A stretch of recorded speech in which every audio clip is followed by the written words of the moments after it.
On a aussi jauge de distorsion, hein. Pareil, tu peux mettre là, manuel, c'est genre nombre spécifique d'unités. Mais tu peux aussi mettre programmer niveau 0 à 12 ou infini. Oui, et pareil pour le mannequin. Pareil pour l'overdrive, hein. On a des valeurs fixes et manuelles et infinies. On a touche finale possible.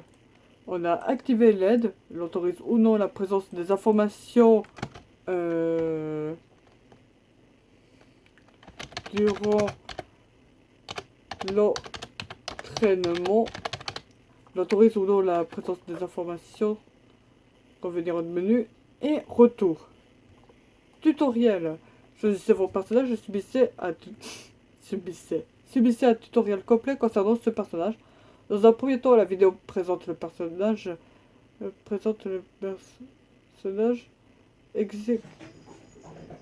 Exécuter les mouvements universels. La vidéo présente le personnage en train d'exécuter les mouvements universels pour chaque personnage du jeu.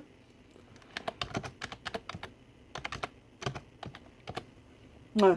Et les mouvements universels, c'est la marche, la course, l'accomplissement, les différents dashs, les sauts haut et les déplacements aériens possibles.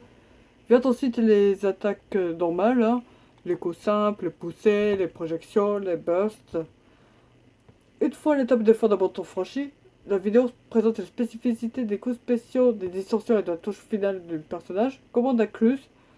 Visionner une première fois le tutoriel d'un personnage le débloque dans le théâtre. Le théâtre, c'est dans là où tu regardes toutes les vidéos. Le café Rock'n'Roll. Ah, c'est un lieu de repos et de discussion pour les rockers de tout genre et de toutes les origines. Ici se trouve une boutique, une jukebox. Et je vois qu'il y a d'autres options, hein. J'ajoute la galerie d'images.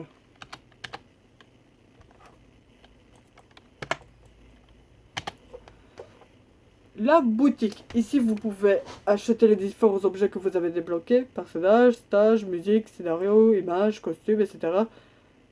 Ces, ces, ces objets sont payés via les dollars que vous remportez après un combat. Jukebox, ça permet d'écouter les musiques, les bruitages et les voix débloquées du jeu. Ils peuvent être classés par auteur, genre musical, groupe, langue ou thème de la chanson. Galerie d'images, c'est le coin des images. Ici, vous pouvez visionner toutes les images prises en combat et celles débloquées, hein. Théâtre. Cette petite salle de cinéma permet de revisionner les cinématiques déjà vues et les trailers. En visionnant, vous pouvez avancer plus vite ou revenir en arrière, ainsi que mettre en pause la vidéo. Ensuite, on a le match replay. Cette section du café est l'emplacement des enregistrements de vos combats et de ceux de vos amis, en ligne ou pas. Comme pour le théâtre, vous pouvez accélérer, revenir en arrière et mettre en pause. Ensuite, on a la salle de montage. C'est un lieu d'activité où le joueur peut modifier ses vidéos.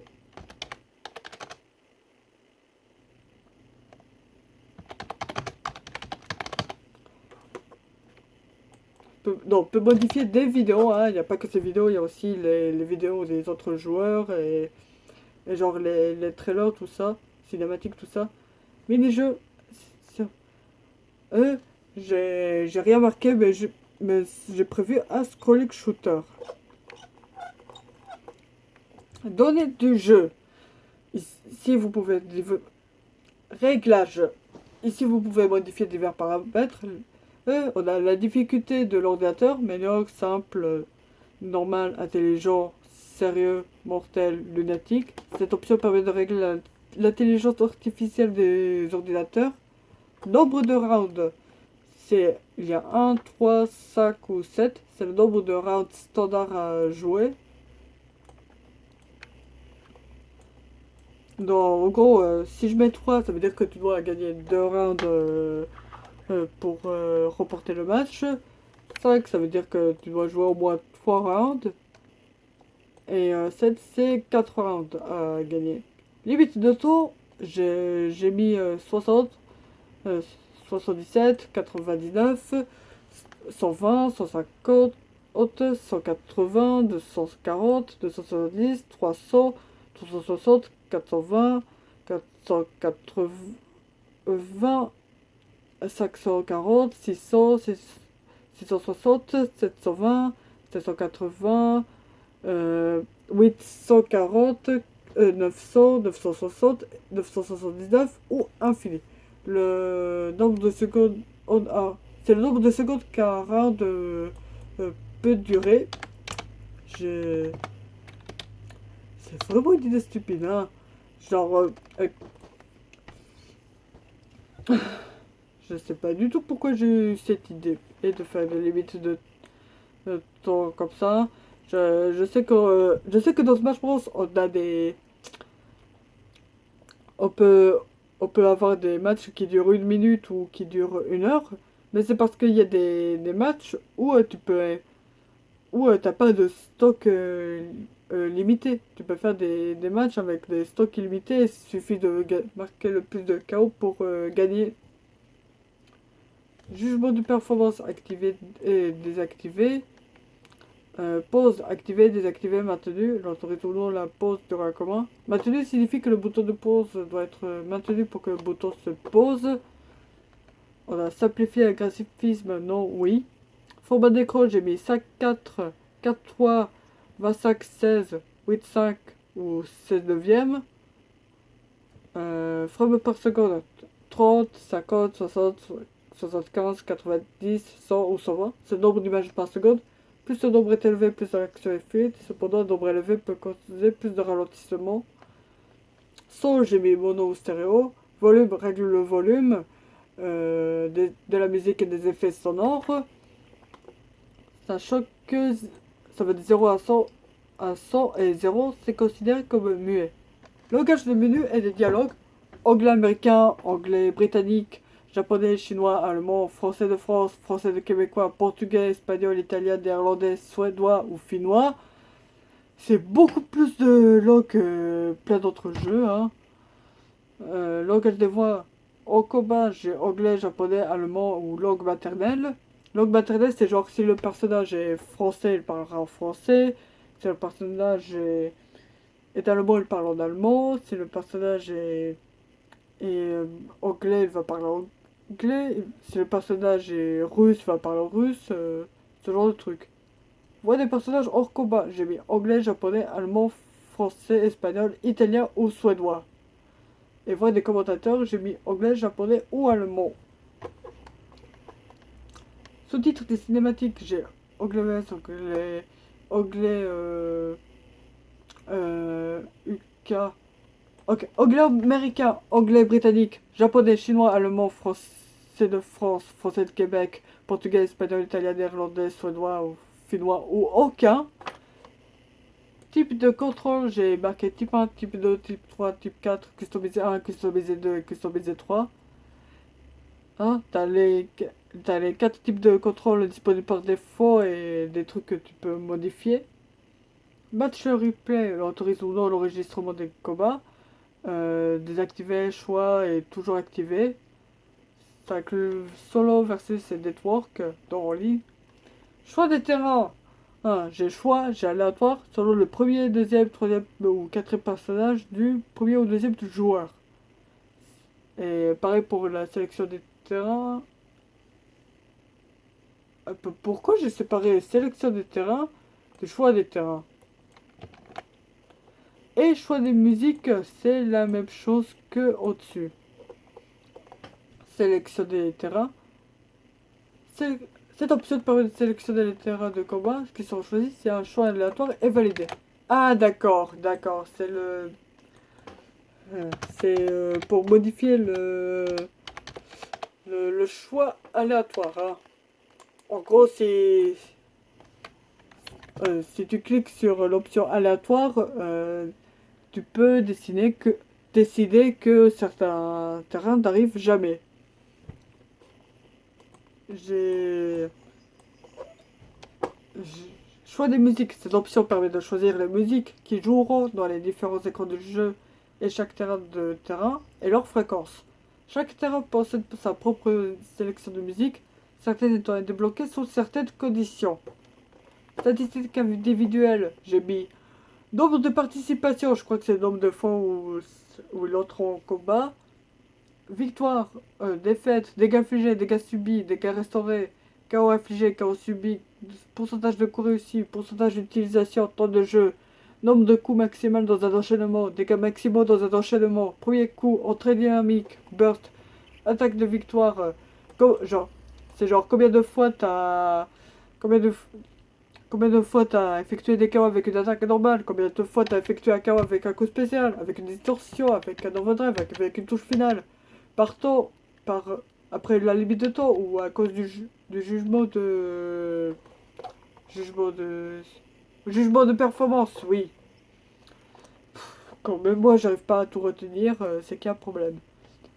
Combien de victoires parfaites, hein? Non, c'est les victoires que tu obtiens si t'as 100% de ta vie. La distance de déplacement terrestre, distance de déplacement aérien, score maximum et le grade maximal en mode arcade, en mode survie, mode histoire, mode score attaque, mode versus. Statistiques de jeu global. J'ai temps de jeu global en mode arcade, survie, défi, histoire, score attaque, unleashed attaque, versus simple, versus spécial, versus multiple, mode tournoi, mode roulement, mode entraînement, café rock'n'roll, salle de montage, mini-jeu, network, données de jeu. Après, il y a le nombre de combats. Pour les combats, il y a le nombre de combats initiés en mode arcade, survie, histoire, score attaque versus network. Le nombre de victoires et le nombre de défaites. Dans ce monde, c'est que les dégâts infligés et les dégâts subis. J'ai le nombre de personnages disponibles, nombre de terrains disponibles, scénario terminé, musique disponible, images disponibles et vidéos disponibles. Personnages. Pouf.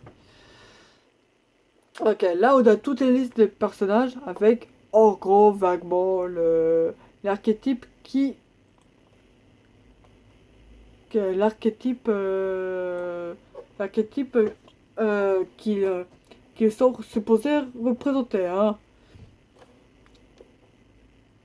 Oh, alors j'ai mis le nom du personnage, le type de combattant c'est supposé être, type de commandant.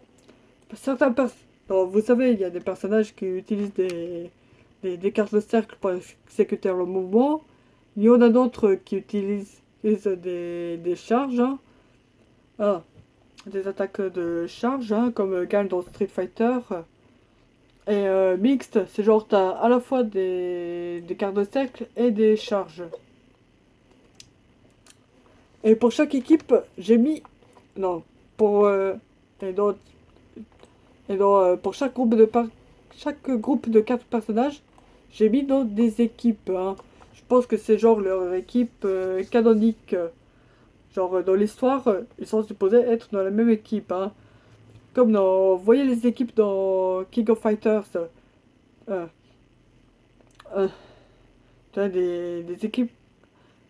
tu as des équipes canoniques. Hein, genre tu peux faire tu peux faire tout un tas de... Tu peux faire des équipes avec des tas de combinaisons plus ou moins probables de personnages. Mais canoniquement, il y a une équipe avec 3 personnages.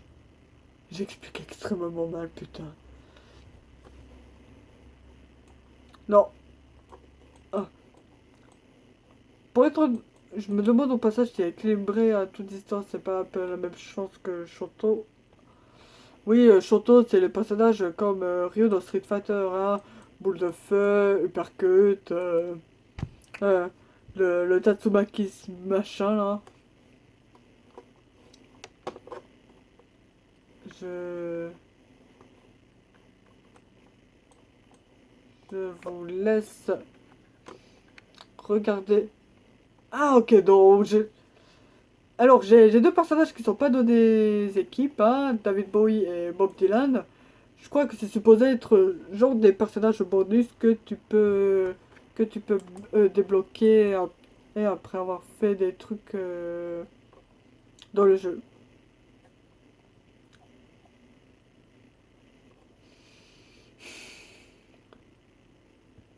Je sais pas du tout si je dois être fier de ça ou pas.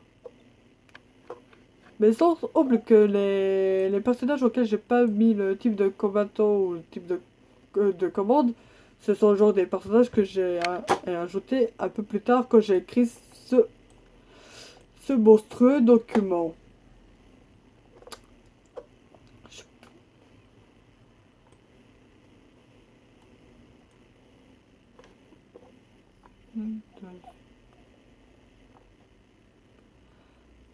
Et c'est la fin de cette première vidéo sur mon projet de jeu de combat complètement pété. Il y aura un deuxième épisode au moins où je vais présenter genre les move list des personnages. Ça va être un gros foutoir absolu, je vous le dis. Bref, abonnez-vous pour la chaîne si vous voulez en savoir plus de ce joyeux bordel.